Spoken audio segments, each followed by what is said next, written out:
The term macros refers to the nutrients that your body needs for energy and repair, namely carbs, fats, and protein. These nutrients provide calories for your body, which makes them important considerations when you have a goal of losing weight. In this video, I explain how to effectively tip your macros toward low carb so you can tip the scale in your favor.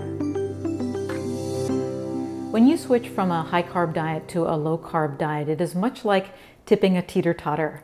Traditional high carb diets have you consume around 45 to 65% of your daily calories from carbohydrates and about 20 to 35% from fats. Low carb diets tip this balance, providing around 10 to 25% of your calorie intake from carbs and about 50 to 70% from fats. When it comes to protein, the intake does not change much from one diet regimen to the next, with the range of 20 to 30% working for most people, unless there's other factors in play, such as advanced age or chronic disease or intense exercise. And by reducing the percentage of carbs in your diet, you gain benefits that help you to lose weight. For instance, because dietary fats do not spike blood sugar as carbohydrates do, a low-carb, high-fat diet stabilizes your blood sugar level.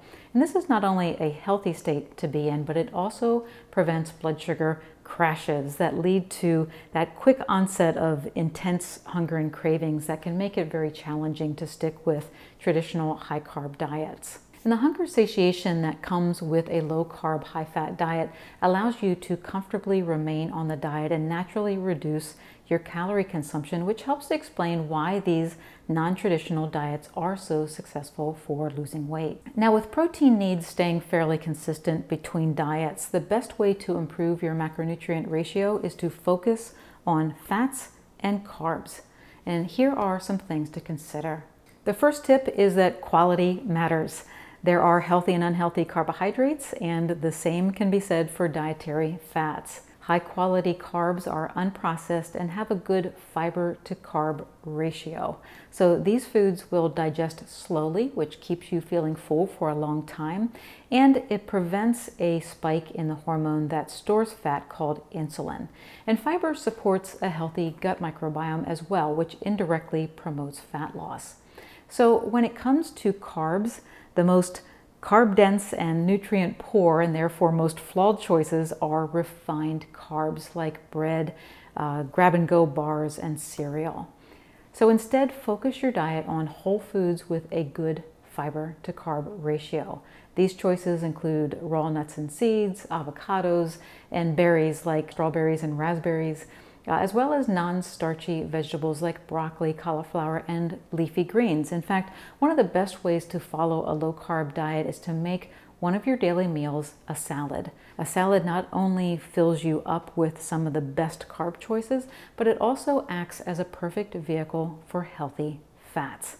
And these high-quality fats can be obtained from whole foods, so meat, fish, eggs, avocado, nuts and seeds. These all qualify as healthy, and they also work as great salad toppers. They make a salad delicious, and they help you strike that low-carb, high-fat balance that you're aiming for. You can also enjoy oils and cooking fats on your diet, but their health value is dependent on how well they tolerate heat. Vegetable oils like soybean and corn and sunflower oil do not handle heat well. So when they are subjected to heat during the initial process and extraction of the oil or just from cooking, they break down and making them unhealthy to consume. However, butter and stable oils like coconut oil and avocado oil tolerate heat, making them good choices. Olive oil is a bit less tolerant of heat, but it does work wonderfully for salad dressings. The next tip has to do with combining nutrients. With a salad, you're getting a combination of carbs and fats. If you eat a burger on a bun, well, you're getting a combination of carbs and fats. However, there is a big difference in how your body will handle these two meals. Let's look at an example. I mentioned that a low-carb diet has you keep your carbohydrate intake in the range of 10 to 25% of your daily calories. If your daily calorie intake is 2,000 calories, that means that you can have 50 to 125 grams of carbs per day. A plain quarter pounder with cheese from McDonald's has a substantial amount of fat, but only 37 grams of carbs. So it seems like you should be able to sneak in a fast food burger without going off of your low carb diet. However, the carbs in that meal come from the refined bun.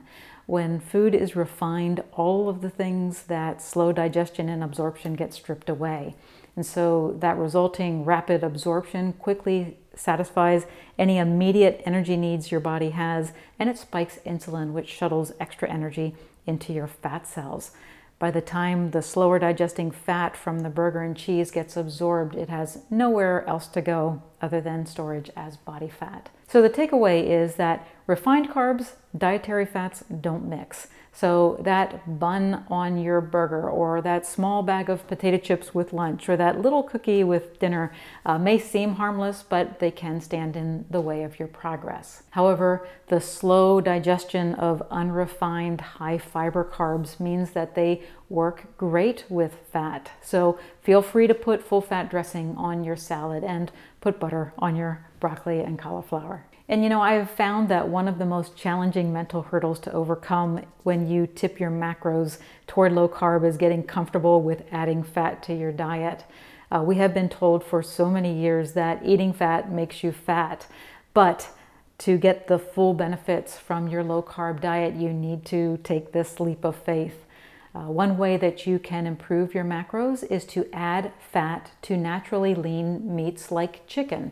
Chicken is a staple in many diets, but it is relatively low in fat. For instance, a 4-ounce serving of boneless, skinless chicken breast has only 5 grams of fat, whereas 4 ounces of ground beef has more than 18 grams of fat. So, you know, it's enjoyable to have a variety of foods in your low carb diet, but when you choose lower fat meats, remember to add fat. For instance, you can cook lean meats in oil or butter, or add fat afterwards with something like pesto, which is an oil-based sauce that will enhance the fat content as well as the flavor. With meats, we also see that some cuts are naturally higher in fat than others. For instance, chicken thigh meat has a higher fat percentage than breast meat. So paying attention to the different cuts can also help you tweak your macros even farther.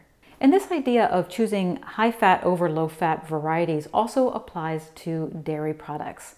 Dairy products are an enjoyable part of a low carb diet for many people, but milk-based products are often sold as low fat or no fat.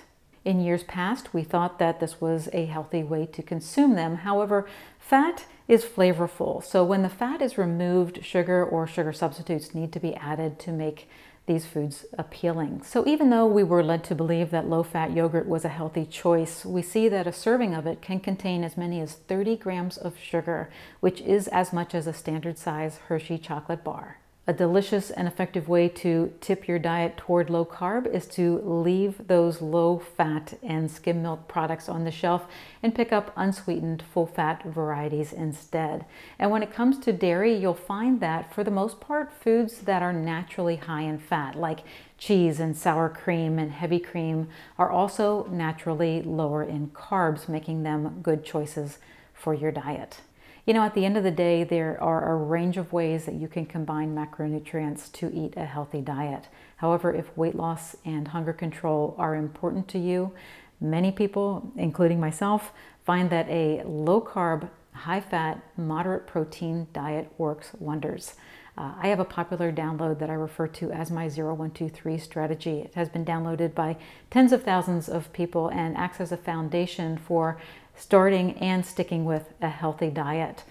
So I would encourage you to take a look at that. You can download it through the links here on the video and down below in the description. Thanks so much for watching. Please subscribe to my channel before you go, and see you in the next video. Thanks.